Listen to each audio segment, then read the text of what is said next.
तर पहा काय प्रश्न आहे 1296 च्या वर्गमूळाच्या वर्गमूळातून 625 च्या वर्गमूळाचे वर्गमूळ वजा केले तर पुढील पैकी कोणत्या संख्येचे वर्गमूळ शिल्लक राहते। काय करायचे आता आपल्याला 1296 च्या वर्गमूळाच्या वर्गमूळातून आता 1296 चा वर्गमूळ काय 36 आहे। काय 36 चेकीने तुम्हाला कसं काढायचं ते शिकवलं। आता 36 चा वर्गमूळ काय झालं 6 36 चा वर्गमूळ काय झालं 6 तर हा काय सांगितलं 1296 च्या वर्गमूळाच्या वर्गमूळातून 625 च्या 625 चा वर्गमूळ काय 25 आणि 25 चा वर्गमूळ काय 5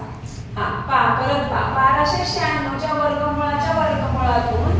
625 च्या वर्गमूळाचे वर्गमूळ वजा केले म्हणजे 6 मधून काय वजा केले 5 उत्तर किती आलं 1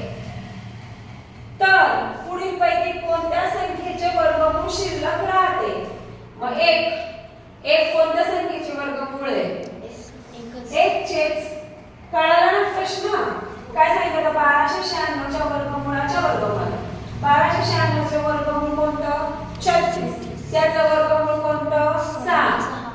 625 चं वर्गमूळ कोणतं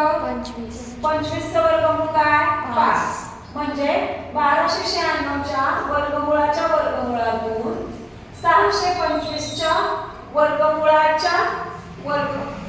625 च्या वर्गमूळाचे वर्गमूळ वजा केले म्हणजे 6 मधून 5 केले किती उरले 1 तर पुढील पैकी कोणत्या संख्येचे वर्गमूळ मग 1 कोणत्या संख्येचे